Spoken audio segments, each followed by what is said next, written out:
Open mo yung guys, yung presentation, i-right click mo yung PowerPoint natin kasi iba kasi ito eh.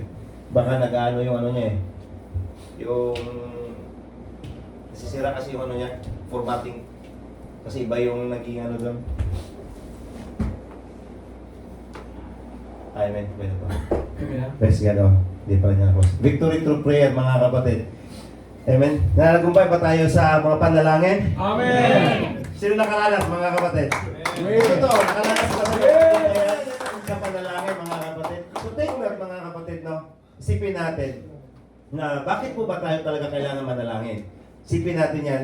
Alam naman natin, the Bible said that bago tayo lumapit sa Diyos, alam niya na yung mga pangailangan natin. Alam niya yung gusto mo. Alam niya yung nais mo. Actually, hindi sorpresa o hindi po nagugulat si Lord kung anong sitwasyon ka na meron ngayon. Yun ang katotohanan, mga kapatid. Because He is the God that is all-knowing, mga kapatid. Pero dito natin pinaunawa, mga kapatid, na bakit ba tayo manalangin, mga kapatid? Where in fact, ang panalangin na sinasabi sa salita ng Diyos, kapatid, at sa pinag-usapan natin ni Mrs. ang bago pa siya, sabi niya, paano bang manalangin na walang tigil? Kasi diba, the Bible said is praying without ceasing, mga kapatid. At dito natin maunawaan, mga kapatid, na ang panalangin is not just complicated. In some religions, they are making it so complicated, mga kapatid, na gumagawa pa ng mga bagay o ritual, lalo na sa kasalukuyan ngayon, Holy Week, nakikita natin yung kung anong meron doon sa Pilipinas, mga kapatid. At for many years, ginagawa nila, pero wala naman nangyari. Mga kapatid. Amen? Kaya nga dito, pinaunawa sa atin, prayer is not complicated. It is a communication to God. Very simple, mga kapatid. Isang komunikasyon sa Diyos. Pag sinasabing communication, we have to understand there's a two-way. Ibig sabihin, nakipag-usap ka sa Diyos, that means prayer, and God also talking to you. Now, paano ba nangungusap si Lord sa atin? Mga kapatid, so, the first foundation kung paano mangusap si Lord sa atin, through His Word. Mga kapatid. Sa pamagitan, unang-una sa salita niya. Mga kapatid, hindi naman nangungusap si Lord na contradict o taliwas sa salita niya, mga kapatid. Kaya nga dito, makita natin, mga kapatid, kung paano ba tayo nanagumpay. Now, isa sa testimony, mga kapatid, living testimony, dito yung pamangkin ko. Alam niyo po, sa kabataan namin, isa din ako doon sa, alam mo yung nasa bundok. So, biblically kasi, hindi natin maunawaan kung bakit naghihirap. Pero, pag tayo nakakilala sa Diyos, pag ang isang tao ay walang Diyos, mayroon pong sumpa yan, mga kapatid. There's a curse that is in the Bible. Marami kaming lupain, marami kaming mga ari-arian. Pero bakit ang hirap ng buhay? Sabi ko, hindi kami makakain ng isang linggo ng bigas, mga kapatid. That is true, mga kapatid. Imagine mo yan. At pag mag-aaral, wala pong baon. Isipin mo, mga kapatid. Yan po ang buhay ng lingkod. And that time, sabi ko, nakakilala na ako sa Panginoon. Sabi ko, mayroong Diyos. Bakit ganito? Parang, alam mo yung hindi ka nalapitan ng grasya, magtatanim ng mga bigasan, kakainin ng mga daga. Praise God, wala si Kuya, doon, si Kuya AJ, malitson sana siya. Amen. Amen. Yun yung mga times, mga kapatid, na tinatanong ko, did I pray to God? Kasi, siguro makita nyo ako, pero napaka-arte mo kasi. Alam mo yung pag mag-ano ka sa mga palayan o sa mga mais ba, mag-harvest, napakakati kasi. Napakakati talaga yung alam mo yung trabahong gano'n, tapos magtatanim. Alam mo yung nagkakaroon ka ngayon, bakit ganito yung buhay? So, nakikita ko yung sa mga kapatid ko, same pa rin, pinaaral sila, wala nangyari, mga kapatid. At that time, so, very intentional ito, mga kapatid. I pray to God na saka hindi lang basta prayer. You are seeking yung will ng Lord. Kasama yon, lalo pag ikaw ay naranasan ng ginong buhay, sabi ko, hindi ako pwedeng ganitong buhay. Manatilit na walang nangyayari. Same pa rin kung ano yung meron sa magulang, mga kapatid. Kasi uso kasi sila dun sa mga tinatawag na mga Diyos-Diyosan, mga kapatid. Tandaan natin, there's really a curse on that, kapatid. That time, nalangin ako sa bundok at nandideclare ako, mga kapatid. Ito yung pamangkin ko. Sabi ko, Lord, di ba, nandiyan ka, Panginoon. Alam mo yung panalangin na parang bata, mga kapatid, na alam mo yung ang hiningi mo talaga sa Panginoon yung grasya. But alam niyo po, the Lord, not sometimes, the Lord will honor that. Yung panalangin, yung, yung very natural at yung totohanan lang, mga kapatid. Kasi hindi naman kailangan ng Lord yung mga magaganda at palamuting mga salita eh. Tandaan natin yan, mga kapatid. Hindi kailangan ng Lord yan. Kailangan niya kung ano bang nasa puso mo. Sabi ko, I'm not boasting myself, but I am boasting kung anong ginawa ng Lord, mga kapatid. At take note, sabi ko, Lord, sabi ko, dito pwedeng ditong buhay. Tapos nanalangin ko, Lord, one day, sabi ko, unang-una, makapagtrabaho ako, ito yung gusto kong maipon. So, nagbibigay talaga ako, mga kapatid, ng amount, exact amount. So, alam nyo na yun, mga kapatid. Kung nagdi-desire ka, hindi lang yun, dapat mga 6 digit, mga kapatid. Amen? So, alam mo yung magandang 6 digit. Tapos, sabi ko, itong mga lupang ito, baka pa sa akin to, mga kapatid. At yung panalangin na yun, yung alam mo yung payak na panalangin, mga kapatid, na one day is, habang katrabaho, kapatid, is, hindi ko na mamalaya dito sa Saudi. Na, ang sahod ko sa Saudi, yung first time ko, hindi kalakihan, 1,000 lang, mga kapatid. Amen? That time, so, to make story short, sa IP, ano ko yan, mga kapatid, alam niyo naman, meron tayong testimony sa IP, testimony yung buhay ko. Dumating yung sa pagkakataon, habang naglilingkod na, Lord, tinugon mo na ba pala yung panalangin ko? Unang-una, nakita ko yung sahod ko kasi is 1,000 lang, 1,000 plus, support ka sa magulang mo. Pero napapansin ko, yung desire ko na panalangin ko, mga kapatid, living testimony ito, mga kapatid, no? Yung desire ko na panalangin ko na kung magkano yung ipon mo, and that is true, mga kapatid. The Lord is fulfilling it without my notice. Ako, Lord, salamat to, tinugon mo pala yung lahat ng panalangin ko. At ito yung pamangkin ko, that is not boasting. Pinapaunawa ko lang sa inyo, mga kapatid, kung paano tayo mananagumpay sa panalangin. At dito, pamangkin ko, yung dineklarahan ko doon, nabili ko yun, mga kapatid. Yeah, that is true. Even sa mga bayan, nakabili din ako doon ng mga malaking mga house and lot. And that is true, mga kapatid.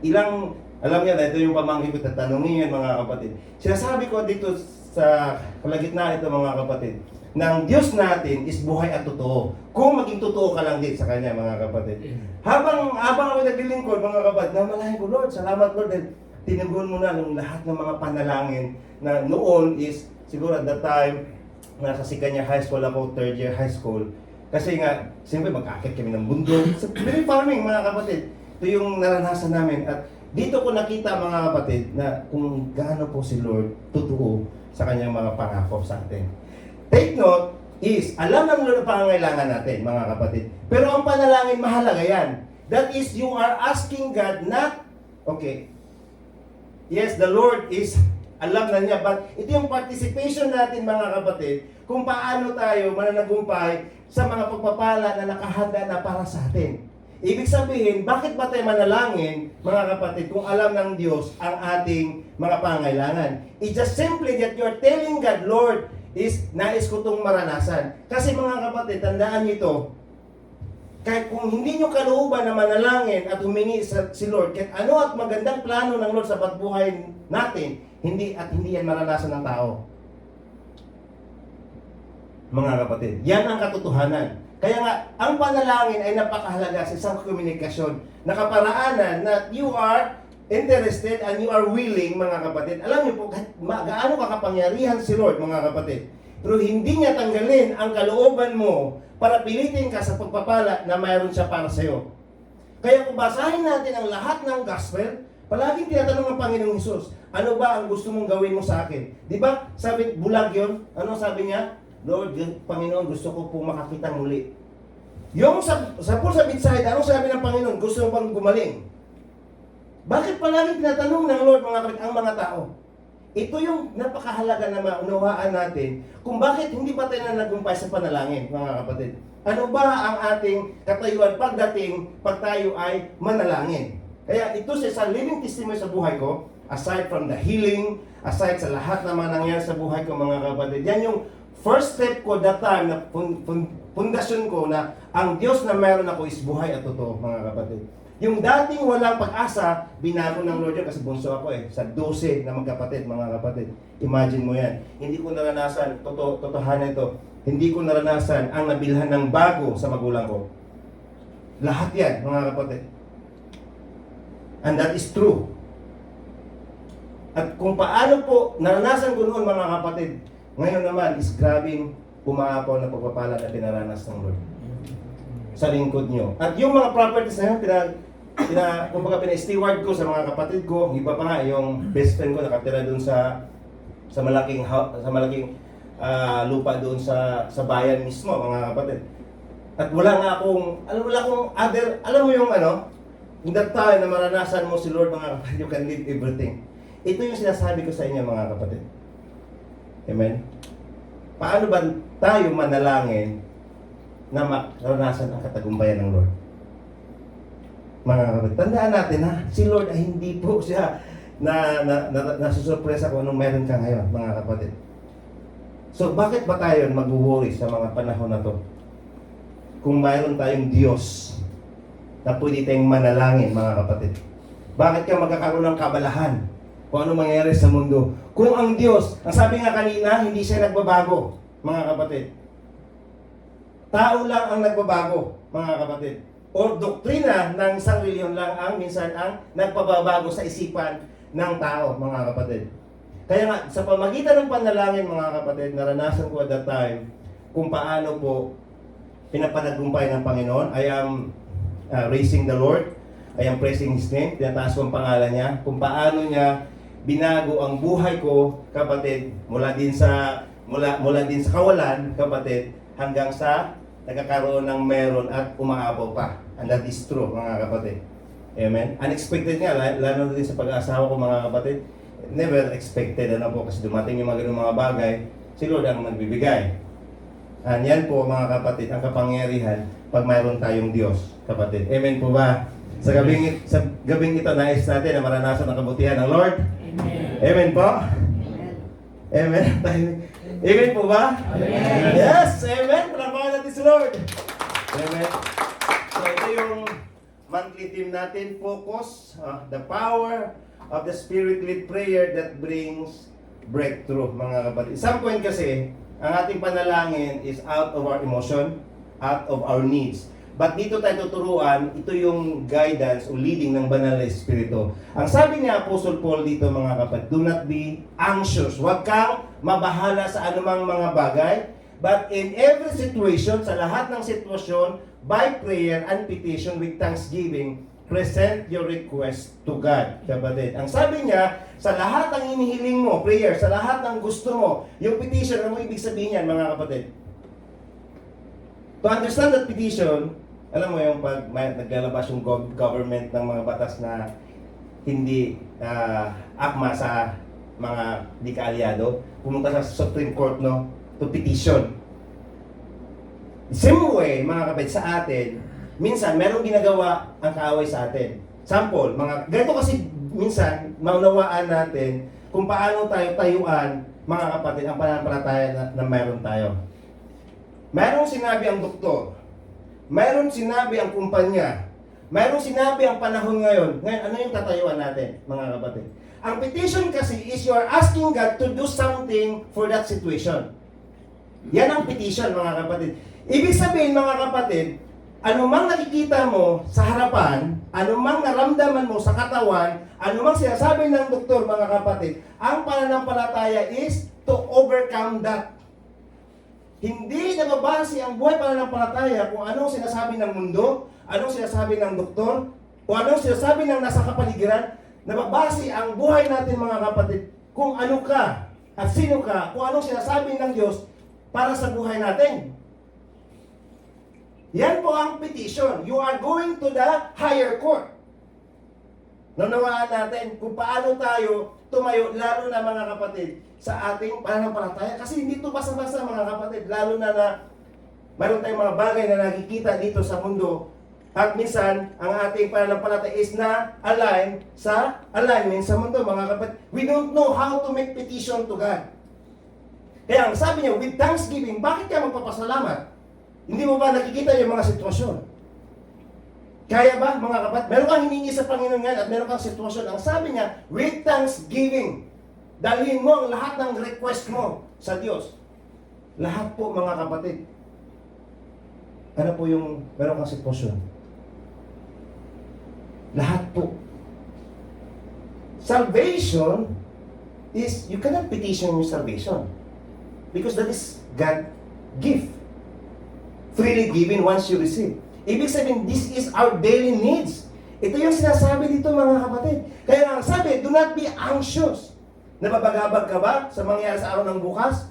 Anong mawalan ka ng trabaho? Anong mangyari sa pamilya? Sa pagpalaki ng mga anak? O anong mangyari sa relasyon, mga kapatid?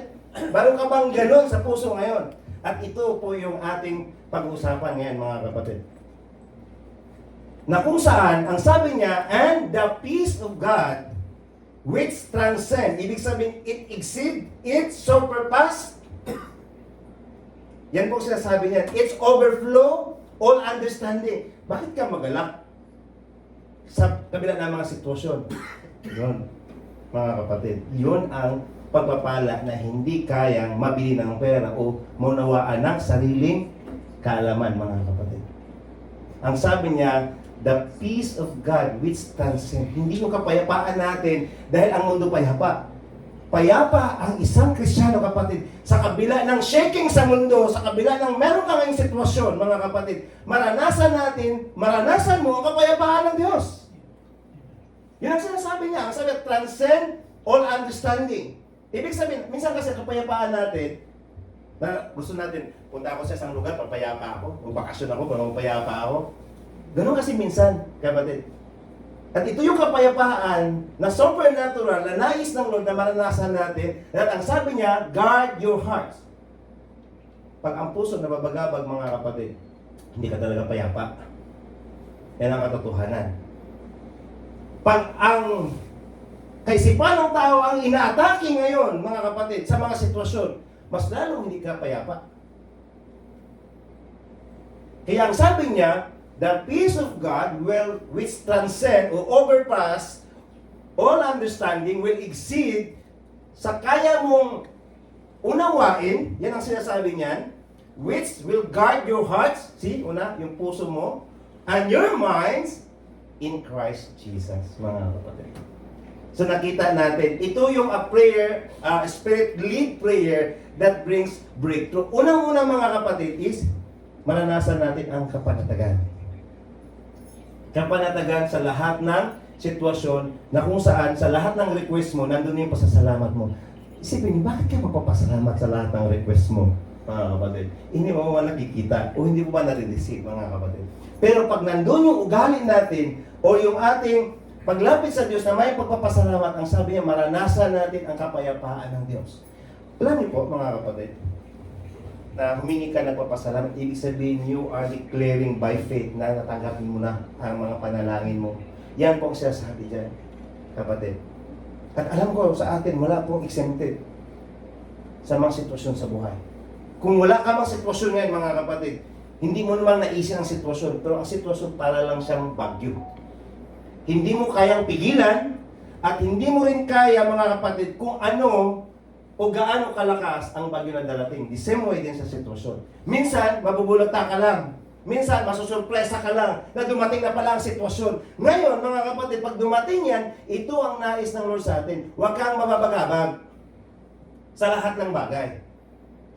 So, bakit ka mababagabag kung pwede nating ipanalangin ang lahat ng sitwasyon na meron ka? Pwede mong i-petition. Ibig sabihin, mayroon kang naramdaman ngayon, mayroong sinabi ang kumpanya, mayroong sinabi ang doktor. Pwede mong i-petition kay Lord. Lord, i-petition ko ito, Panginoon. Hindi yan para sa akin. Amen. Naranasan ko yan, mga kapatid. JAL company before, mahirap mag-supply. Ang Saudi mismo, ang general manager, sabi, di ka namin i-release. Kasi nga, ako ngayon naghawak ng project sa Maadin. Yun yung katotohanan, mga kapatid. Pati yung manager ko mismo na ibang lahi. Sila kami release. Sabi ko, Lord, alam ko kahit sino yan sila, pag sinabi mong oo, walang makapagpigil sa kanila. And later on, mga kapatid, to make it show restored, tinawagan ako, mga kapatid, na, oh, Agustin, pangalan ko si Agustin, punta ka dito kasi ililipat ka na. without any, kumbaga, argument sa kanila o discussion sa kanila, I'm making it petition to God by prayer, mga kapatid. Marami akong naranasan patungkol dito, kapatid. Ano po?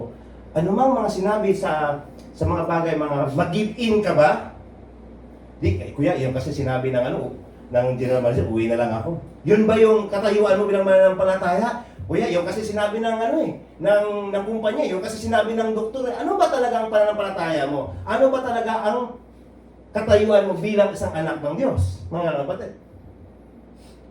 Kaya nga dito, makita natin mga kapatid, nang sabi dito, pag nagkakaroon ka ngayon, mga kapatid, ng isang kapayapaan na mula sa Diyos, makikita mo, minsan ba, na bilang isang tao, bakit yung mga born again Christian, kahit mayroon na matayan, is nagkakasiyahan. Bakit nga ba? Naranasan ko rin yun. My mother was passed away last August, mga kapatid. Living testimony ako kung gaano po kabuti si Lord. Ito yung kapayapaan, mga kapatid, na hindi kaya unawain sa isang tao, mga kapatid. At ito yung nais na maranasan ng Lord sa ating mga buhay. Ano mang mayroon ka ngayon na sitwasyon, mga kapatid, alam niyo po, kapatid, the Lord is always willing kung ikaw ay lalapit sa Panginoon at manalangin, kapatid, na mayroon pa sa salamat. Maranasan mo yun. Amen po ba? Amen. Hallelujah. Praise God. Amen. So ito naman yung weekly focus natin, the heart of prayer. Ito yung sinabi po ng Lord kay Jeremiah, "You will seek me and find me when you seek me with all your heart," mga kapatid. Bakit sinasabi ito ng Panginoon? Kasi at the same time, at this point of time, ang mga Israelites they are being kumbaga nano sila ba? Nabihag sila sa Babylon, mga kapatid. Amen. At mula sa pagkabihag nila, yung kanilang mga ritual, kasi mayroon siyang panibagong Diyosan doon sa Persia, yung Babylon, yung Iran, ngayon, kapatid, is nagkakaroon sila ng, kumbaga, napalayo sila. Physically, at that time, is yung templo ng Diyos, yung physical presence ng Lord is doon pa sa physical na templo. Mga kapatid. At this time, ang sabi dito, mga kapatid, ito is the time of restoration. Amen? Na sinabi ng Lord dito, mga kapatid, di ba, yung Jeremiah 29:11, "For I know the plans I have for you." Ibig sabihin, mula sa pagkabihag nila, mayroon pa rin magandang plano si Lord para sa kanila. At actually, bihag sila, mga kapatid. Alam naman natin kung ano yung ibig sabihin ng bihag. Inaalipin ka ng isang bansa. Now, ngayon, hindi na natin siguro napipicture out kung ano yon. Pero noon, mga kapatid, kung isipin mo yon, pag ang isang bansa, nabihag ng isang bansa, lahat yon ay sira yung bansa na nabibihag. Kaya nga yung temple at that time ni Solomon is, yung second temple, yung first temple is nawasak po, mga kapatid. Lahat ng mga holy object doon is talagang inaano nila, sinasamsam nila lahat, kapatid. Lahat ng mga tao, yung hindi mga royalty, mga casualty yun. Yun ang manawa natin pag nabihag ang isang bansa. Lahat ng mga babae, minsan, pinag-rape, pinagpapatay. So yun yung katayuan, mga kapatid. And yet, dito, ang sabi ng Lord, "You will seek me and find me when you seek me with all your heart." Now, ang seeking dito, kailangan natin maunawaan, that is not just simply, mga kapatid, of looking and seeing. Ibig sabihin, pag you are seeking, mga kapatid, is you have to give an effort, you have to be unintentional. Kasi at that time, gumagawa sila ng mga patungkol sa pagsamba na pag-aalay nila is nagiging ritual na sa kanila. Yung nagiging habitual. Wala na po yung tinatawag na pagpapahalaga sa Diyos. Kaya nga dito, ang sabi dito ng Lord, that if you seek me with all your heart. Ibig sabihin, nandun yung pangako ng Lord na maranasan nila ang Lord pag hanapin nila ang Lord ng buong puso. The same way din sa atin ngayon, mga kapatid. Yung heart of prayer. Ano ba yung puso natin pag tayo nananalangin, mga kapatid? Ano ba yung ang puso kasi isa yung engine, mga kapatid. Ano ba yung nagbibigay sa iyo ng drive? O nagbibigay sa iyo, mga kapatid, ng rason para ikaw ay manalangin? Mga kapatid, what is the heart of your prayer? Yun yung pag-usapan na maganda, mga kapatid, no? Ang sabi dito, mga kapatid, Chronicles 7:14, "If my people who are called by my name will humble themselves and pray and seek my face and turn from their wicked ways, I will hear from heaven, and I will forgive their sin, and will heal their land. So at that time, ito din po mga kapatid, they are being, dahil napakatigas kasi ng ulo ng Israelites, kapatid. Kaya dito, pinapakita dito mga kapatid, humbling themselves, calling in the name of the Lord, kasi marami silang Diyos-Diyos at that time, kapatid, na dala-dala nila. Ang sabi ng Lord, if this pray and seek my face. So ano pong ibig sabihin din? Minsan kasi ang drive natin o ang naging rason kung bakit tayo manalangin, ngayon is sa mga sitwasyon na meron tayo. Lord, ito yung gusto ko. Lord, ito yung gawin ko. Lord, ito yung nais ko ngayon. Now dito, pinaunawa sa atin mga kapatid, ano ba yung heart of prayer mo ngayon? Yung pag-ipag-usap mo sa Panginoon, mga kapatid. Ang sabi niya, seek my face and turn from their wicked ways. Ibig sabihin, pag nanalangin ka ba, pag nanalangin ba tayo, even now, ngayon mga kapatid, nandito ka ngayon sa pagsamba. Ano ba pinakamannais natin? Nais ba natin maranasan ang presensya ng Lord? Ito ba yung pinaka-aim natin? Na Lord, nais kitang maranasan. Lord, nais kitang matagpuan. Kasi ang sabi niya dito, pray and seek my face. Now, alam naman natin, kapatid, seeing the face of God is very impossible. So, ano pong ibig sabihin dito, mga kapatid? Ito yung God-centered prayer. Instead that you are asking for the needs, you are reflecting on the nature of God. Kung sino siya, ano yung kalikasan niya, mga kapatid, ano yung katangian niya. So ito yung sinasabi to seek my face and turn from their wicked ways. Ngayon, ang resulta ngayon mga kapatid, didinggin ng Lord ang panalangin, patawarin sila at pagalingin ang kanilang lupain. Kasi at that time, nagiging famine po mga kapatid. So the heart of prayer dito na makita natin, kapatid, is to seek the face of the Lord. Now, ano pong ibig sabihin na to seek the face of the Lord? Sa Bible, wala tayong makikita doon na to seek the hands of God. To seek the face of the Lord, mga kapatid, is you are desiring His character, knowing God, intimacy, and loving Him of who He is. Alam naman natin na ang Diyos ay gumagawa ng milagro. Pero dapat, mga kapatid, pag sinasabing seeking the face is gusto mo siya maranasan, gusto mo siya makilala, gusto mo siya magkakaroon ng intimacy, magkakaroon ng relasyon, mga kapatid.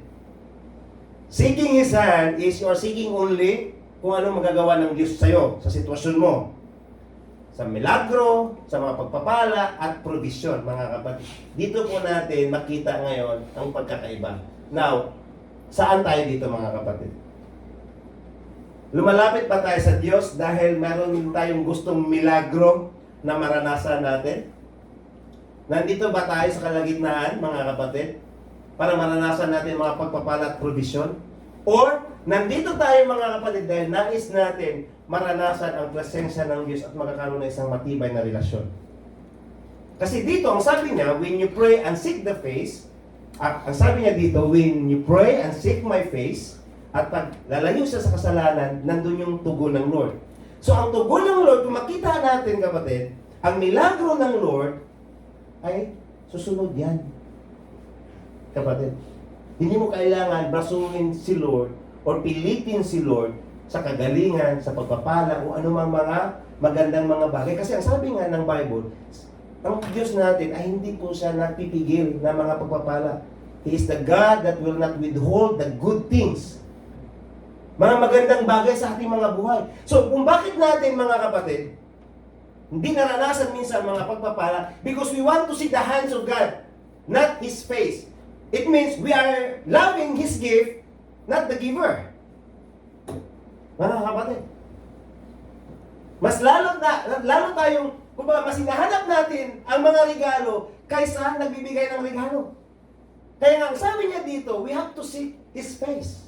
And that is what the Bible says, seeking the face of God. Not just literally na face ng Diyos, mga kapatid, but you are seeking an intimacy. Yung malapitan sa Diyos. Gaano ka ba kalapit sa Diyos? Ngayon, mga kapatid, yung buhay mo. Gaano ka ba karoon ng intimacy ngayon? Gaano mo ba kakilala si Lord, mga kapatid? Maganda ito na pag-usapan, mga kapatid. Lalo na sa ating mga buhay ngayon, mga kapatid. Amen. Amen. Praise God. Seeking the face. not the hands, mga kapatid. When we seek the face, then we will see the hand at work. Kung nakita natin ang presensya ng Diyos, mga kapatid, naranasan natin, mga kapatid, is maranasan din natin ang pagpapala ng Lord, mga kapatid. Na mayroong dalawang slide dito na siguro na hide.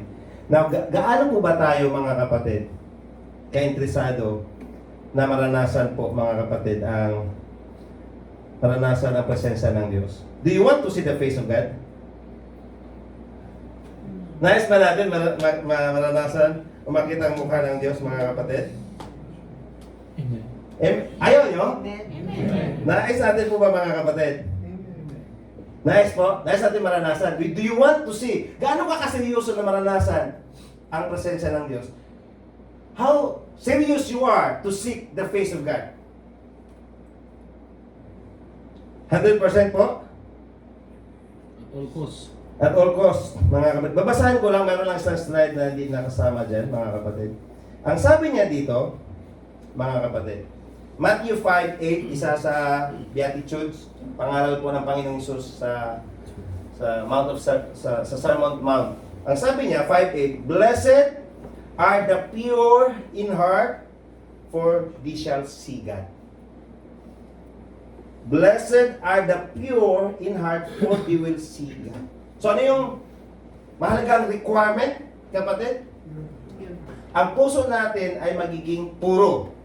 Pag puro ang puso natin, mga kapatid, is maranasan natin o makita natin mismo yung paggalaw ng Lord sa ating mga buhay. So dito, pinaunawa sa atin, there is a promise. Nandun yung pagpapala pag ang ating puso ay isang puro. Not just by clean, mga kapatid. But iba kasi ang puro, mga kapatid. Ang puro kasi, mga makita natin na wala siyang mixture. Walang mixture na pagdududa, walang mixture na pangangamba, walang mixture na laban-bawi. Kumbaga, puro ba para sa Diyos, mga kapatid? At dito is, pag nagkakaroon tayo ng ganong puso, mga kapatid, the Bible says is, you will see God. Now, ito yung heart of prayer natin. Now, we are seeking the face of God. Alam niyo po, yung bata, at that time, na makita natin example, ano po, siguro kung nakaranas sa may mga baby dito, pag mayroon siyang kinakatakutan, mga kapatid, or mayroon siyang, kumbaga paglalaro, di ba minsan tumatakbo yan siya sa papa niya o sino yung matakbuhan niya na malaki, gusto siya magpapakarga, tama po ba? Para sa proteksyon, mga kapatid. At titingnan niya ngayon, mga kapatid, yung mukha ng papa niya o sino man yung kumakarga sa kanya, at makita natin kung gaano siya ka-secured and safe pag nakarga na siya. Ito yung pag-uusapan natin when you have this heart of prayer, that this heart of prayer is you're seeking God's face, ang buhay natin, it is like you are carried by the Heavenly Father. Actually, mga kapatid, ang buhay na Kristiyano, that is true. There is a testing, mga kapatid. But what the Bible says, kung makita natin ang grasya ng Diyos, mga kapatid, actually, lahat tayo, you are sitting with Christ in the heavenly places. That is in Ephesians. It means that lahat ng meron sa mundo nasa apakan natin at ang buhay ng Kristiyano is at the position of rest. Now, hindi itong rest, mga kapatid, na quiet or rest na walang sitwasyon. Bakit ka panahatag? Bakit ka nakaranas ng ganitong mga bagay?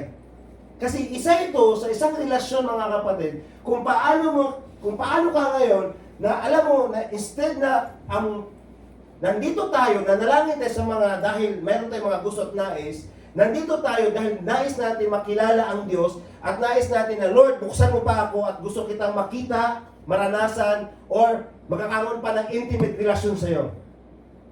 Kasi pag nakakaroon tayo ng ganito, mga kapatid, ang buhay natin is, you are being like carried by the Heavenly Father.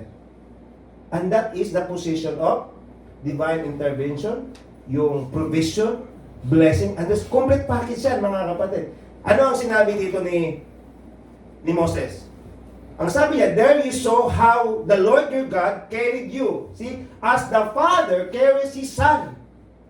Ganito niya pagkabigay at that time na si Moses mga huling habilin to ni Moses sa Deuteronomy bago sila pumunta sa sa promised land. Ang sabi niya, as the Father carries His Son, all the way you went until you reached this place.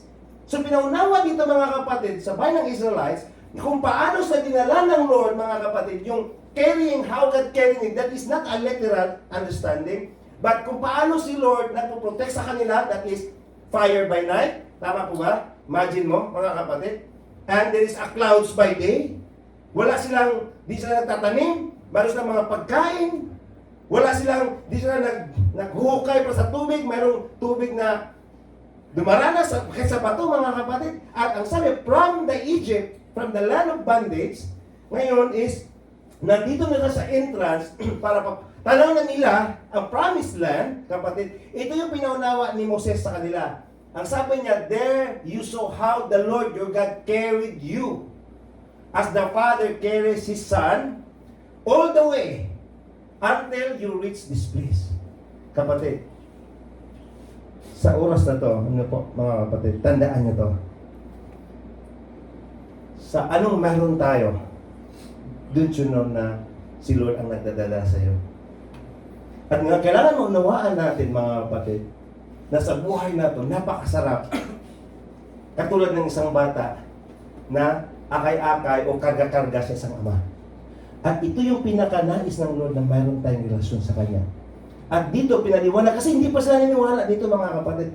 Sa next verse niyan, ye don't still believe, mga kapatid. At ito yung mahirap sa bilang isang Kristiyano, pag hindi pa rin naniniwala sa mga ginagawa ng Lord, o sa gagawin ng Lord, o sa milagro ng Diyos, mga kapatid.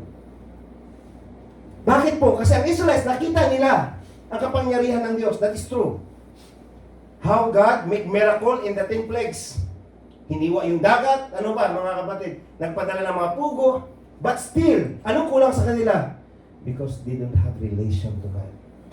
They are seeking the hands of God, but not the face of God. Mga kapatid.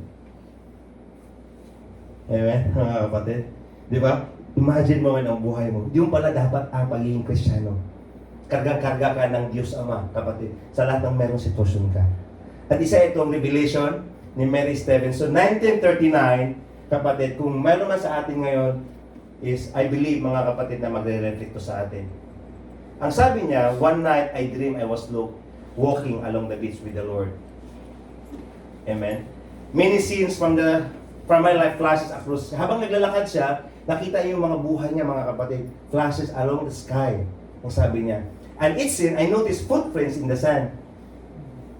Sabi niya, sometimes there were two set of footprints kasi naglalakad sila sa Panginoon eh. But other times, there were one set of footprints. Isa lang, mga kapatid. Sabi niya, this bothered me because I noticed, nagkakaroon siya, nababaghabat po siya, mga kapatid. Because that time, during the low periods of my life, yung nandun siya sa problema, ang sinabi niya, nandun siya sa suffering, sa anguish, sorrow, and defeat, I could see only one set of footprints. Ibig sabihin, habang nasa sitwasyon siya, isa lang ang footprints, habang nakikita niya yung buhay niya, nandun siya sa mga trying periods sa buhay niya, isa lang ang footprints ang nakikita niya. Mga kapatid. Amen. Ang sabi niya, so I said to the Lord, ang sabi niya, you promised me, Lord, that if I followed you, you would walk always with. Sabi, you would walk with me always. The same promises na mayroon tayo. Ano po promise ng Lord, mga kapatid? I will never leave you nor forsake you. The same promises, ano? At sometimes, pag nasa mga problema tayo, kapatid, minsan is parang malayo si Lord. Hindi narinig si Lord, hindi naranasan yung presensya ng Lord.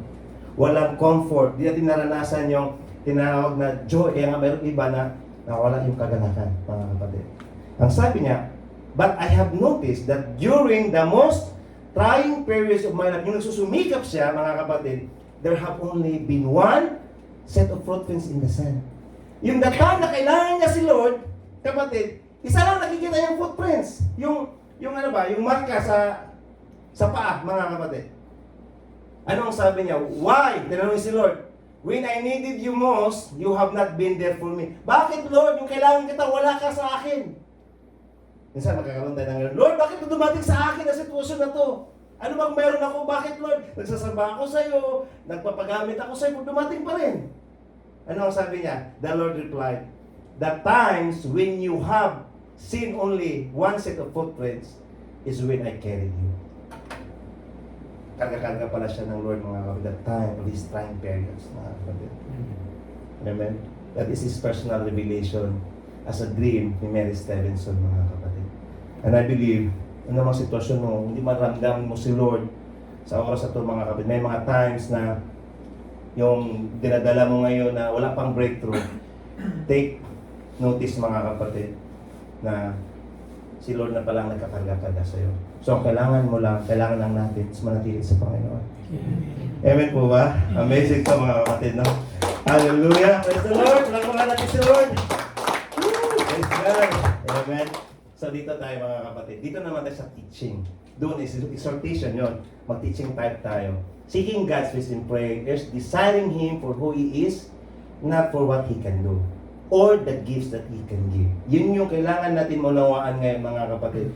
Dahil, alam niyo po, ang panalangin sa mga pangangailangan natin, ito yung sinasabi ng Panginoon, nanalangin ka sa mga pagkain, ano damitin mo, saan ka titira, ito yung mga panalangin ng mga pagano. That is in Matthew chapter 6. Ito, ibig sabihin, ito yung mga panalangin na walang Diyos, mga kapatid. So, manalangin tayo ngayon as to experience the very presence of God, mga kapatid. So, ito yung sinasabi, mga kapatid. How seriously do you want to see God's face? Tapikin mo yung katabi mo. I am serious. Seryoso na? Okay. Okay. Okay, dito na tayo, mga kapatid. Praise God. Okay, ang sabi niya, blessed are the pure in heart, for they shall see God. So, ano yung teaching dito, mga kapatid, na tinuturo sa atin dito? First, kapatid, is inward purity. Ibig sabihin, puro. Now, ang pagiging Kristiyano ay hindi ito, mga kapatid, na magdadala ako ng Bible para magiging pure ako, banal ako. Hindi po. Sa sabing inward purity, this is having undivided heart. Yung puso mo ba, walang atras na bante. There is no contradiction between your thoughts. Papagamit ba ako? Hindi. Ano bang intention mo, mga kapatid? Kasi minsan, iba yung intention sa puso mo at sa isip mo, mga kapatid. At iba din ang actions, mga kapatid. So, inward purity is by guarding your heart with diligence, for from it flows springs of life. Ano ba ang pinapasok natin sa puso natin? Sino dapat ba ang mag-guard sa puso natin, mga kapatid? Amen? Hallelujah. The peace of God that will guard your heart, mga kapatid. So sa panalangin, makita natin, mga kapatid, kung paano po tayo magiging kakaroon ng mula sa puso na magiging puro ang isang tao. Inward purity, guarding your heart, kapatid. So ikaw, kapatid, ikaw ang inatasan ngayon ng Diyos na, ang sabi niya, guard your heart. Not the Lord will guard your heart, kapatid. But with all diligence. Ano yung diligence, mga kapatid? Nandun yung pagsisikap, mga kapatid? Nandun yung palaging pagsunod. Kasi ang sabi niya, it will flow the springs of life. Kaya nga yung minsan naranasan ng tao na, bakit naranasan ng tao na gito? Sample, di ba, sa mga COVID. That time, alam naman natin na hindi lahat namamatay dahil sa COVID. Namamatay dahil sa mga stress. Ngayon, marami nag-worry dahil sa mga sitwasyon, mga kapatid. Kasi walang buhay na dadaloy. So dito, from the Word of God, kapatid, ang sabi niya, it will flow the springs of life. Dito ka ngayon magkakaroon ng inward purity, mga kapatid. Pangalawa is, it is come from the Lord. At the times of David, na nakakaroon siya ngayon, mga kapatid, ng pangangalo niya, kasi nangulo niya si David mga kapatid, mga kapatid, dumating din sa buhay niya yon. At that time, ang sabi niya, Lord, bigyan mo ako ng bagong puso. Malinis na puso. Ang sabi niya, create in me a clean heart, O God, and renew the right spirit within me. Kasi iba na yung spirito niya, mga kapatid. Ito yung nangyayari doon kay David, kapatid. Minsan, pwede natin dayain ang natin nakakasama, na okay tayo, wala nangyari, kapatid, pwede natin dayain yan. Pero alam naman natin na hindi natin madadaya si Lord. At the end of the day, ikaw at ang tao pa rin, o ang personal, ang siyang nakakaroon ng consequences. Kaya ang sabi ni David, create in me a clean heart, O God, and renew the right spirit within me. It is the Lord that can give us a new heart that will make us pure. Pangalawa, mga kapatid, pangatlo, ang sabi dito, who may ascend to the mountain of the Lord? Who may stand in His holy place? The one who has clean hands and pure heart. See? Yung sinasabing the mountain of the Lord, that is the Mount of Zion, that is the Mount of Victory. Ito yung the Mount, kapatid, kung saan is si Lord, pinagtagumpayan niya na lahat. Ang sabi niya, sino bang makaranas? Ang ibig sabihin, sino ang makaranas sa mga pagpapala ng Lord? Sino ang makatayo sa kanyang kabanalan? At ang sabi niya, yung malinis ng kamay, ibig sabihin, kapatid, ito yung nagkakaroon ng pag-alis o paglayo sa mga kasalanan. Yan po sasabi niyang, who has clean hands and pure heart. Ano po yun? Who does not trust in idol. Na marami tayong idol ngayon, mga kapatid. Minsan, physically, yun po mga revolto, mga idol, usually. But yung mga idol na meron tayong mga kapatid, kung anong mga bagay na meron ka ngayon, na mas pinagkatiwalaan mo, mas minahal mo, kaysa Panginoon, that is idol. Even yourself. Mga kapatid. Yan ang katotohanan. That is in book of John. Kapatid. Ang sabi niyo, or swear by false God. Ano ibig sabihin, mga kapatid? Yung nangako ba? Yung trabaho ko, okay na yan. Mayroon makakilala eh. Mayroon akong problema. Mayroon naman akong doon, garantor, o mayroon naman akong connection doon ka-channel. Marami tayong mga ganon, mga kapatid, sa buhay na to. So dapat, ang seeking natin sa Panginoon must be intentional, not situational. Hindi lang dahil may sitwasyon ka sa kakalalapit sa Panginoon, o sa kakamagsisik, o magpipray, o lalapit, mga kapatid, pagdating sa usapin na pagkakaroon ng isang relasyon sa Diyos. Kumusta ang ating paglapit sa Diyos? Intentional ba? Pag ibig sabihin ng intentional, naisin mo, sadyain mo. Hindi ka lang lalapit sa Diyos dahil meron kang sitwasyon, mga kapatid. Isa yan na kailangan natin matutunan pag sasabi natin nagkakaroon tayo ng inward purity. Mga kapatid. Pangalawa is spiritual integrity. Nagkakaiba ba yung rules natin? Ibig sabihin, Kristiyano ka ngayon, pag sa labas hindi ka Kristiyano? May asawa ka sa Pilipinas, ngayon hindi na? Binata na? Ano ba yung rules bilang sa ating mga buhay? Magkakaroon ba tayo ng integridad? Na pag-usapan natin yung spiritual, mga kapatid. Ang sabi niya, doing consistently across all areas of your life. Saan ka man, sa bahay ka man, sa trabaho o private life, rather than playing different roles. Are you playing a different roles? Mga kapatid? Whoever walks in integrity, walks securely.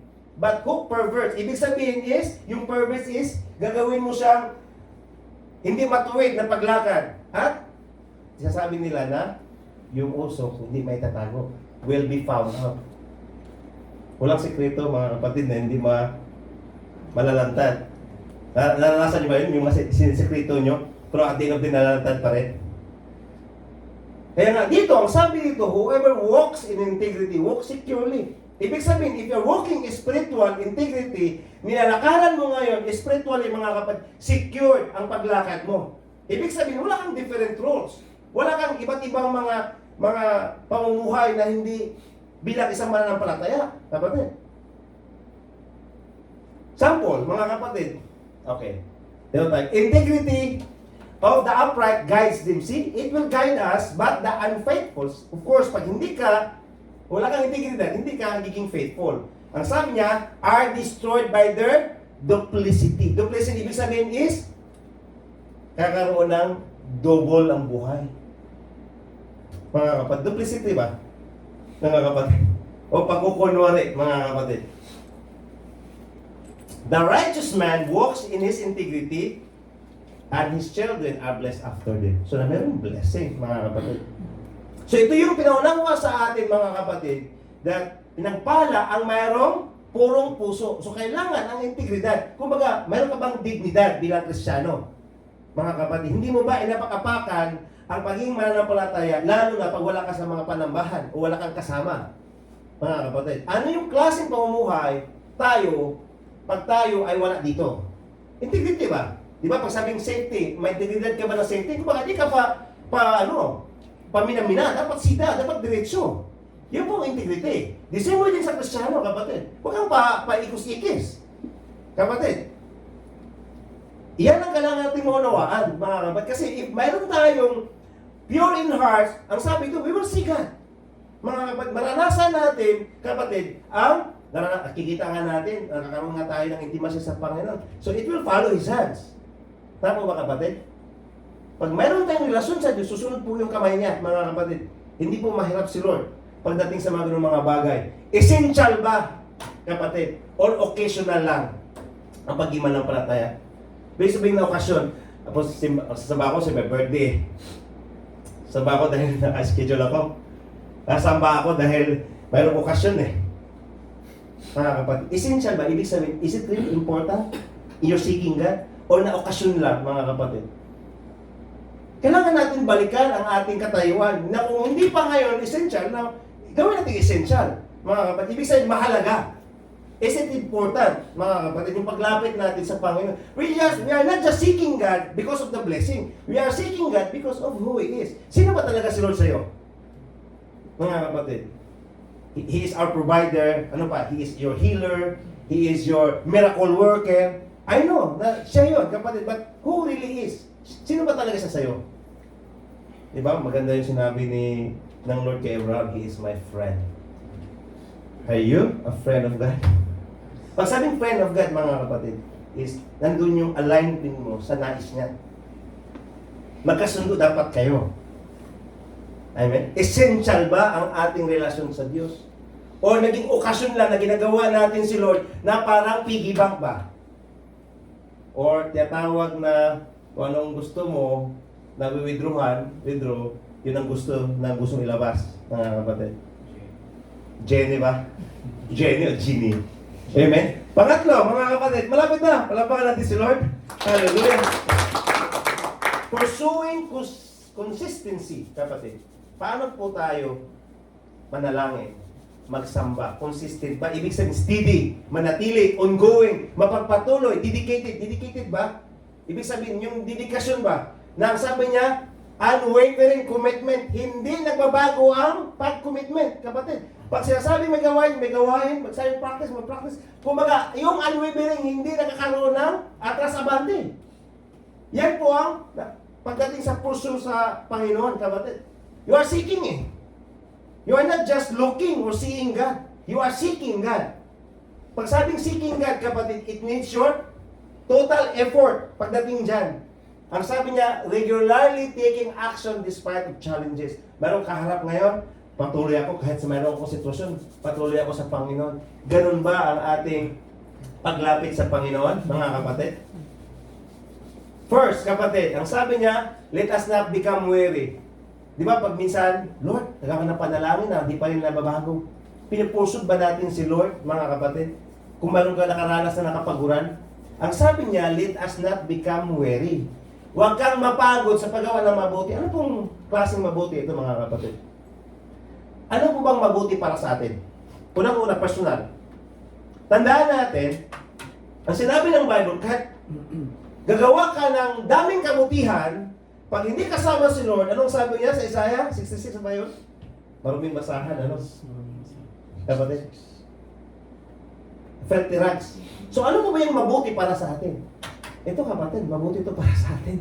Yung gawain ng Diyos. At ang sabi niya, of doing good.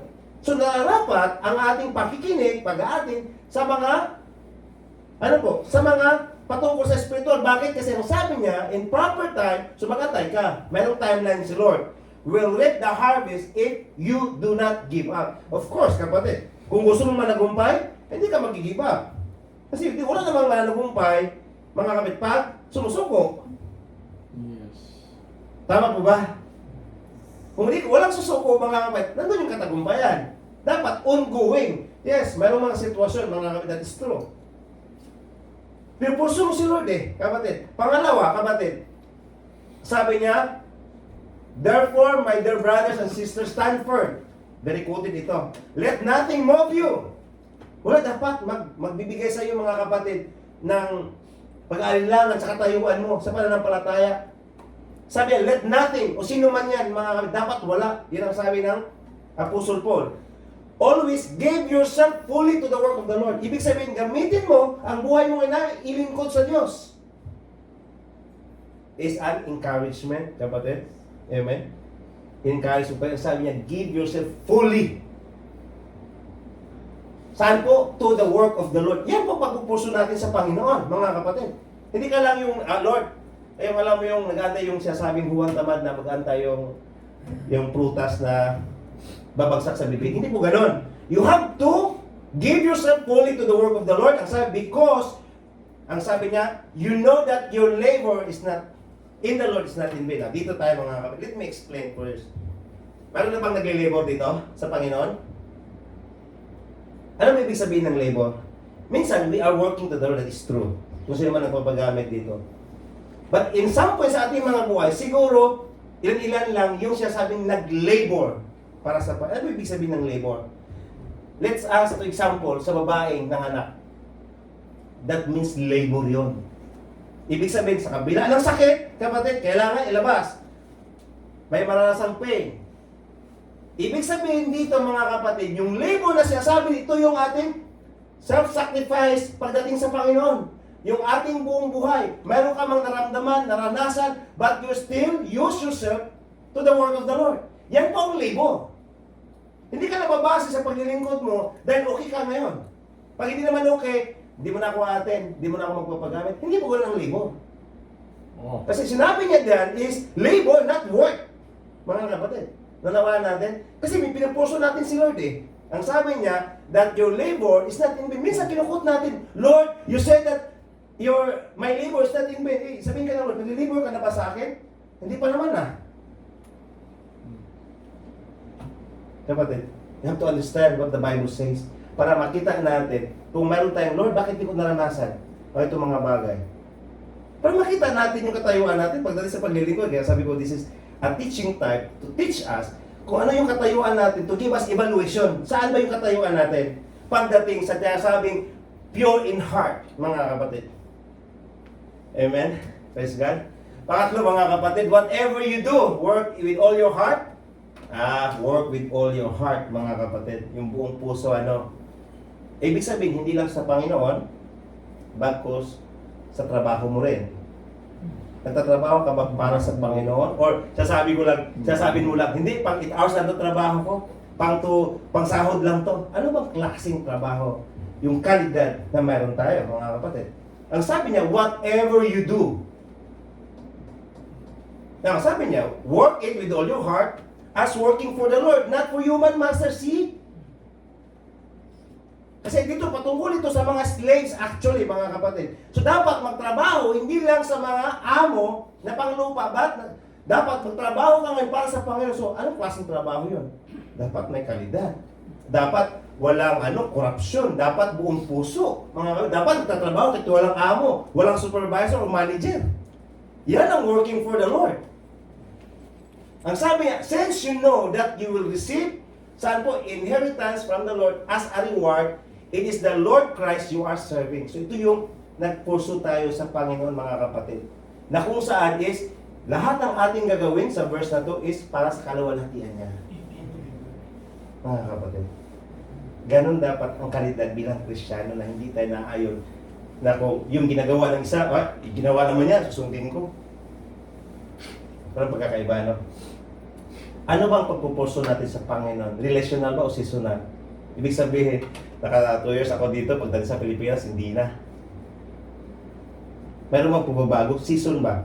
Saka na ako lalapit sa Panginoon, alapit ako sa Panginoon kasi meron mga sitwasyon eh. Pag okay naman lahat, hindi na lumalapit. Anong klase? Are you seeking the Lord for a relation or just for a season? Kapatid. Isang balik tanaw yan sa atin ha, kapatid. Kasi the Lord knows that kung ano yung ating intensyon pag tayo lumalapit sa Panginoon, mga kapatid. Amen? So ito yung reflection natin. The heart of prayer, situational, not situational but intentional, not occasional but essential, not just seasonal but relational. Ang sabi niya dito, i-continue natin, mga kapatid, bakit si Lord nagagalit sa kanila?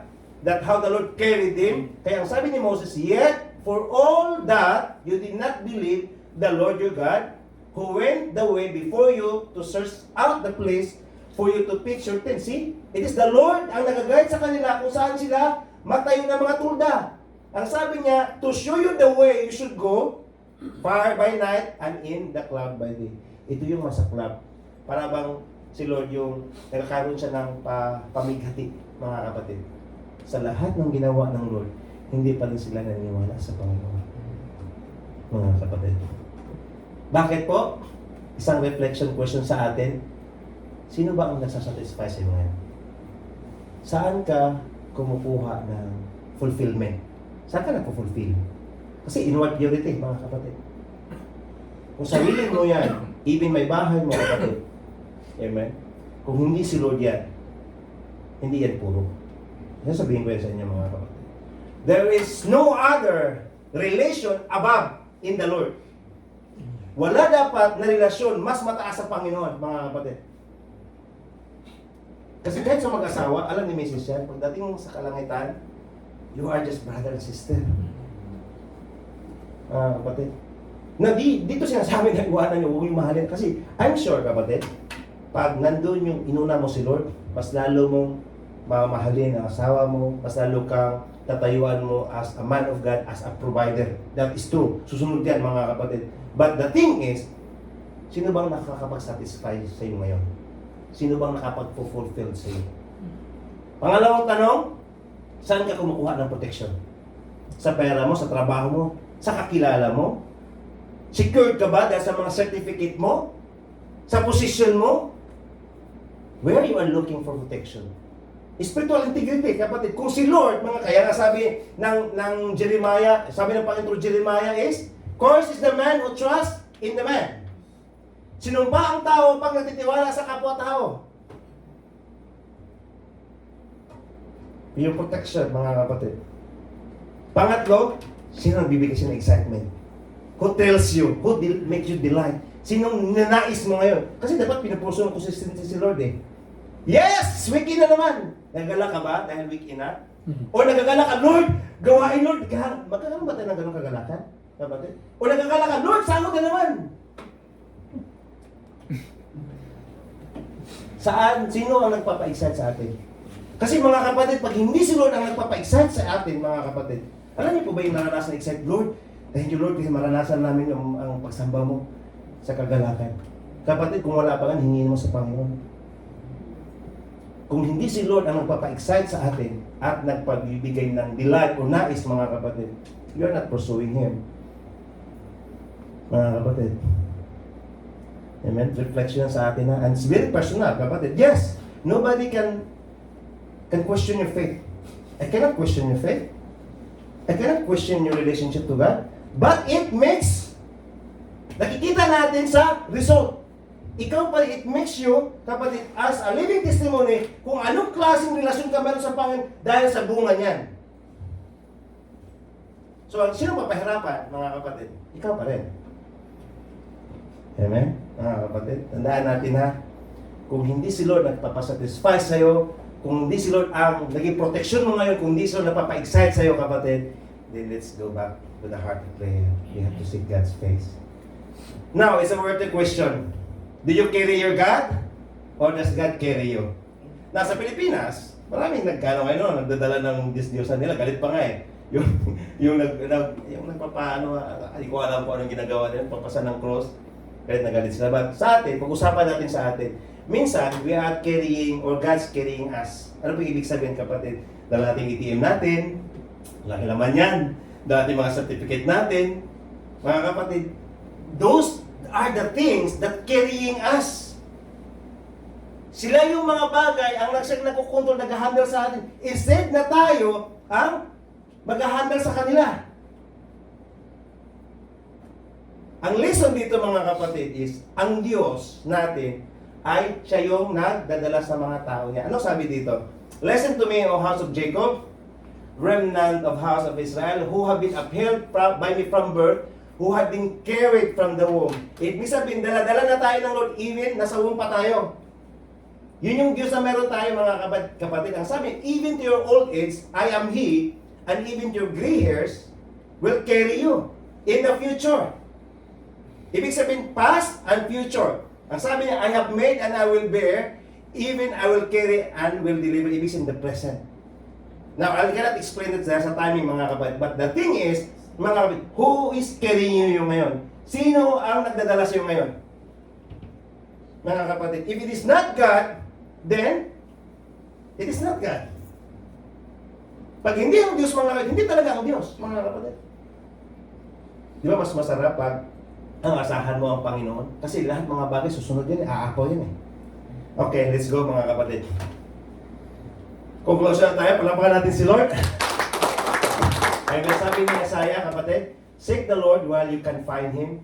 Call on Him now while He is near. It's an invitation, mga kapatid. Bakit sinasabi ni Isaiah to? Seek the Lord while you can find Him. Kasi may times, the time of the rich man ng Lazarus na gusto niyang hanapin si Lord, pero hindi na pwede. Bakit? Kasi wala ng chance eh, kapatid. Ngayon, habang tayo ay nasa grasya pa at meron pa tayong hininga, mga kapatid, it is an invitation na ang sabi, when you seek the Lord, we will find Him. Call on Him, kapatid, now, ibig sabihin ngayon, while He is near. Kapatid, kasama natin si Lord. At isa itong invitation ngayon sa atin, mga kapatid. What do you choose? Gusto mo ba na ikaw ang mag-carry sa mga Diyos-Diyosan? Ibig sabihin nyo, mga kapatid, carry mo lahat. Ngayon, mga kapatid, yung ETA mo, yung certificate mo, doon ka kukuha ng proteksyon, ng pag-asa, yung mga connection mo, yung channel mo, lahat. Gusto mo ba yun, mga kapatid? Or now, do you want to make a decision? Lord, mas masarap na ikaw yung magkarga sa akin.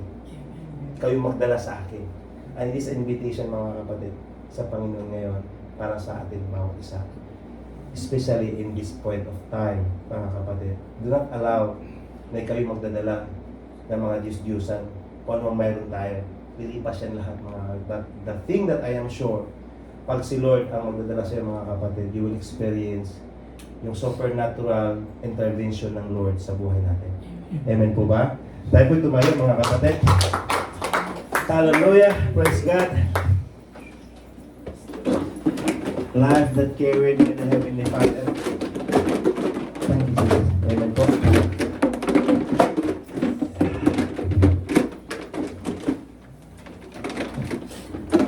Amen. Hallelujah. Sige po, mag-short altar ko lang tayo, mga kapatid. Let's reflect sa lahat ng ating mga pinag-usapan. And, amen. And I am inviting you personally sa ating panalangin, mga kapatid. That is your personal decision. Hindi po kayo pwedeng rasuhin. Amen. That is for sure. Kayo po ang dapat mag-decision po, mga kapatid. Amen. Now, if you're willing tonight, kung dahil po natin, mga kapatid, let's pray and let's have desire sa Panginoon. Alam niyo po, ito din yung sinabi po ni James, mga kapatid. Ang sabi ni Apostle James, ang sabi ng Bible, na pag tayo ay lumalapit sa Diyos, siya ay lalapit sa atin at magpapakilala. Amen. So, ikaw at ako ang inaantay ng Panginoon. Ang sabi niya, seek the Lord while you will find Him. Hindi dahil, mga kapatid, ayaw ng Lord na hindi natin siya matagpuan. Kasi walang magagawa si Lord, mga kapatid, hanggat hindi mo isuko yung kalooban mo sa Kanya. Hanggat hindi ka ngayon nalapit sa Diyos, mga kapatid, mayroon mga magandang pagpapala si Lord, mga pangako ng Lord sa mga para sa atin, mga kapatid. Ba't manatili yung pangako?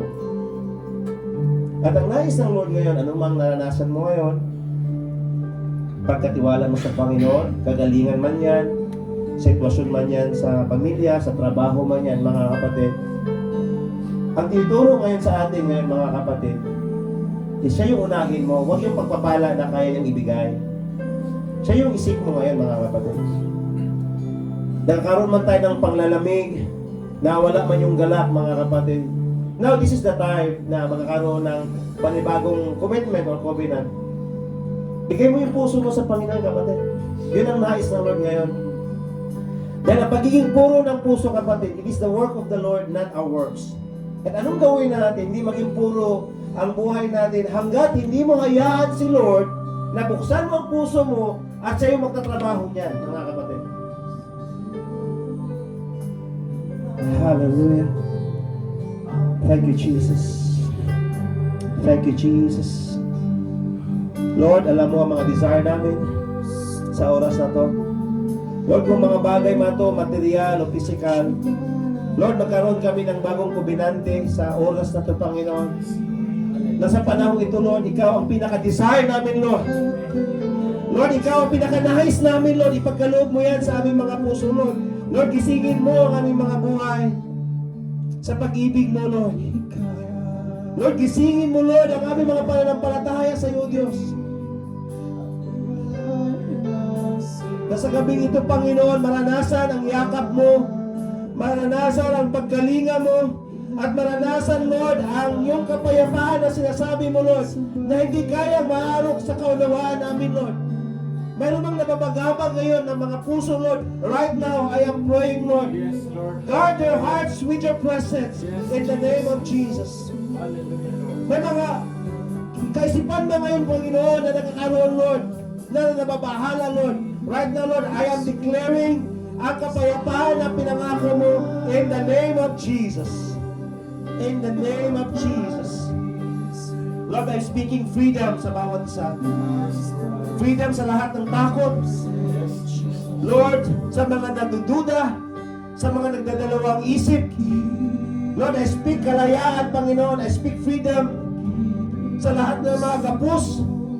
Financially, gapos sa lahat ng mga sakit. Lord, right now, I am declaring in the name of Jesus Christ na malaya na ang bawat isa. Malaya na sa lahat ng mga sakit. Malaya na sa lahat ng problema sa financial. Lord, malaya na sa lahat ng mga atake ng kaaway, sa lahat ng takot, sa lahat ng pagdududa, nababagabag man, Panginoon. Lahat ng ito, Panginoon, sa pangalan ng Panginoong Isus. And I am rebuking the work of the enemy, the work of the devil, so Lord, sa pamilya man at sa buhay ng mga kapatid, sa pangalan ng Panginoong Isus. Lord, ito ay mawakasan na in the name of Jesus. Ano man yung mga pader, mga walls, ngayon, Lord, na naghahadlang sa paglakad namin, na maranasan yung presensya. Right now, I am declaring, Lord, it will be fall down in the name of Jesus. In the name of Jesus. Hallelujah. And church, if you believe it, you just receive it. Do you believe it, church? Sa lahat ng declaration. Do you believe the message of God? Amen? So let's raise our hands just for a minute. Father, we receive everything what we declare. We receive your word and we receive your presence. Right now, we are free in the name of Jesus Christ. Amen.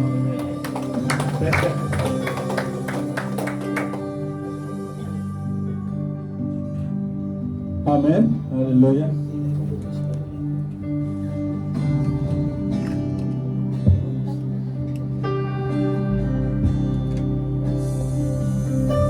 Hallelujah. Yes, Lord.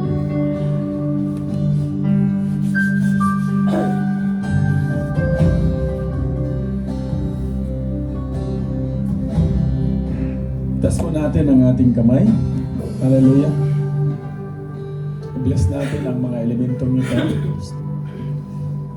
Hallelujah. Sa pagunita natin sa ginawa ng Diyos doon sa cross ng Calvary.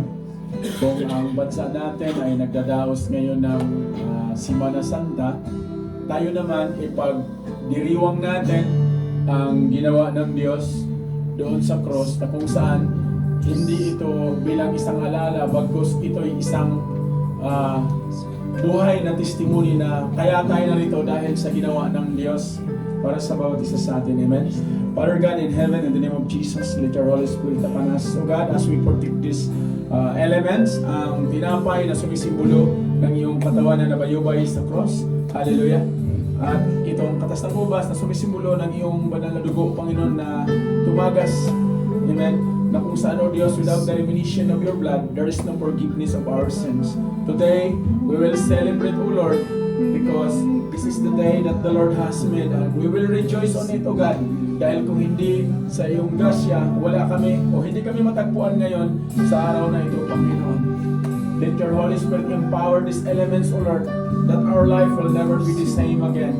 And today, as we partake, O God, empower these elements na ang aming buhay pananampalataya bilang isang iyong lingkod o iyong mga anak, Panginoon, ay bago sa araw-araw. Sa ngalan ng Ama at ng Anak at ng Banal na Espiritu, in Jesus' name. Amen. Amen.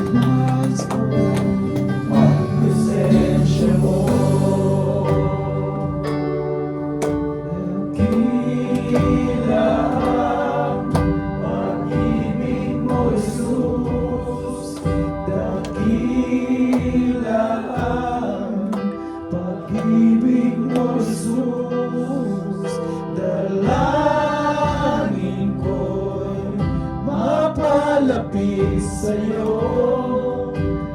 Nais ko ang presensya mo. Amen. Hallelujah.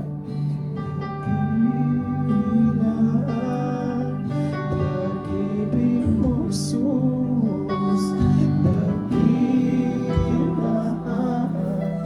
Pag-ibig mo, Jesus, marami ko papalapit sa'yo. Nais ko ang presensya mo. Hallelujah. Hallelujah, Lord. Ito ang katuroang tinanggap ko sa Panginoon at ibinigay ko naman sa inyo nung gabing siya'y ipagkanulo. Ang Panginoong Hesus ay dumampot ng tinapay, nagpasalamat at pinagpira-piraso iyon at sinabi, ito ang aking katawan na inihahandog para sa inyo.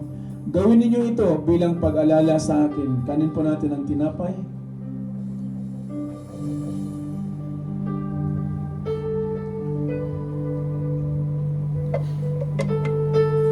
Matapos maghapunan, dumampot din siya ng kupa at sinabi, ang kupang ito ay ang bagong tipan ng Diyos na pinagtibay ng aking dugo.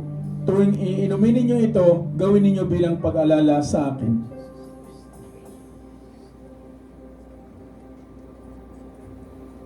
Sapagkat tuwing kakain kayo ng tinapay na ito at iinom sa kupang ito, ipinapahayag ninyo ang kamatayan ng Panginoon hanggang sa kanyang muling pagpaparito. Palakpakan po natin ang Panginoon. Amen.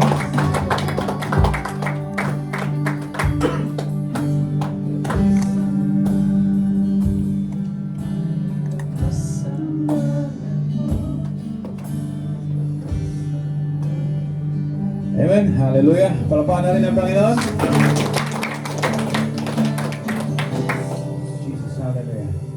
Father, in the name of Jesus, we magnify and we glorify your holy name. For you are the most high God, the God who created the heavens and the earth. We praise you for you are a great God. You are a loving Father. Maraming salamat, Panginoon, sa oras na ito na pinagkaloob mo sa bawat sa amin. Thank you, Holy Spirit, for being with us this evening. Thank you for giving us the joy in our hearts to listen, Panginoon, at enjoyin ang presensya mo sa gabing ito, Lord. Pinupuri ka namin at tinataas. Thank you, Father God, for the spiritual food na aming kinain sa gabing ito. Lord, I pray and I apply the blood of Jesus for covering and protection. Na lahat ng itong aming napakinggan, Panginoon, ay magbubunga sa aming mga buhay. Because this will inspire us to move forward and to look forward, na naniniwala kami sa mga pangako mo that you are going to show us great things beyond our understanding, Panginoon. Hallelujah. Thank you, Father, for the man of God na ginamit mo sa gabing ito, naging mouthpiece mo. I pray and I declare, Father God, your promises over him. I pray, Father God, that you're going to use him more in the expansion of your kingdom. You're going to anoint him. You're going to use him. Hindi lang sa lugar na ito, hindi lang sa bansang ito, but even extend this even in the Philippines, sa kanyang mga pamilya, Panginoon. Maraming salamat. At sa lahat ng kapatiran na nandito, Panginoon, bawat sa nandito, Panginoon, I declare your blessing. Hallelujah. Blessing upon blessing. Nothing broken. Hallelujah. Nothing missing. And lahat mga kapatiran na nandito, mga anak mo na nandito, Panginoon, natanggap kami ng pagpapala mo, Panginoon. Not only material things, not only physical things, but spiritual blessings, Father God. It will overflow in our lives. It will overflow in our household. It will overflow in this church. Hallelujah. Declaring in the name of Jesus. And I declare, Panginoon, sa darating na mga araw, Panginoon, ng aming ng itong linggo, Panginoon, I pray that greater things are yet to come.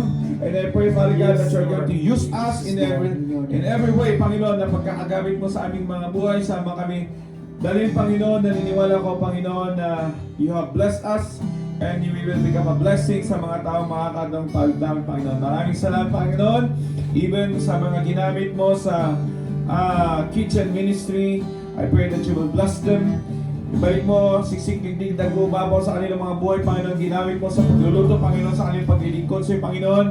Even, Father, sa mga kakainin namin, mga pagkain, Panginoon, sa gabi ito, I pray that you will bless it.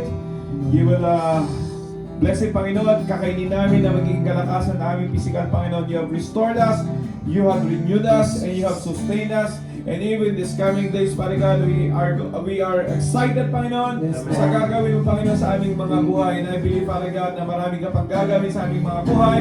At marami pa kami, Panginoon, testimony dito sa harapan, Panginoon. We praise you, Lord. We glorify you. And extend this prayer, Panginoon, sa aming mga pamilya sa Pilipinas.